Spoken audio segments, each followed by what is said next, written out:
करतो. एखाद्या पक्षात गेलो तर तो पक्ष सोडून दुसऱ्या पक्षात जातो.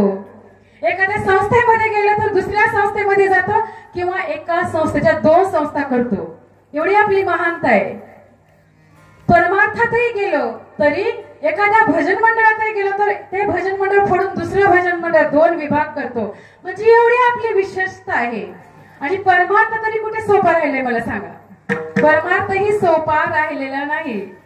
आता हे काही भजन मंडळ आहे यांना अनुभव आहे, कारण त्यांना घराचा त्याग करावा लागतो आणि परत सकाळी गेल्यानंतर घरचे पत्नीचे बोलणे खावे लागतात.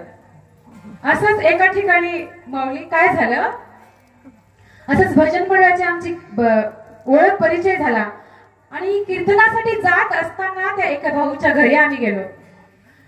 घरी कोणीच नव्हते, भाऊ एकटेच होते. बेल वाजवली, आले बाहेर, अंग ओलं झालं होतं, कपडे धुत होते ते. पत्नी ड्युटीवर गेली. ते म्हणले आम्ही चहा टाकतो तुम्हाला. मी म्हणले चहा वगैरे काही नका. ते म्हणले वहिनी साहेब कुठे आहेत?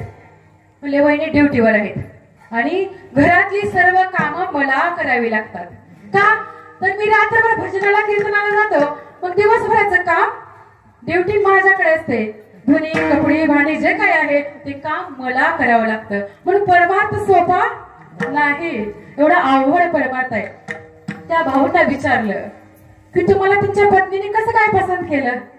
त्यांनी त्यांचा किस्सा सांगितला बघा.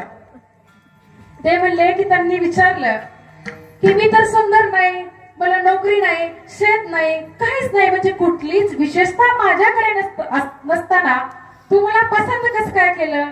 तर तिच्या पत्नीने काय सांगितलं, मी जेव्हा तुम्हाला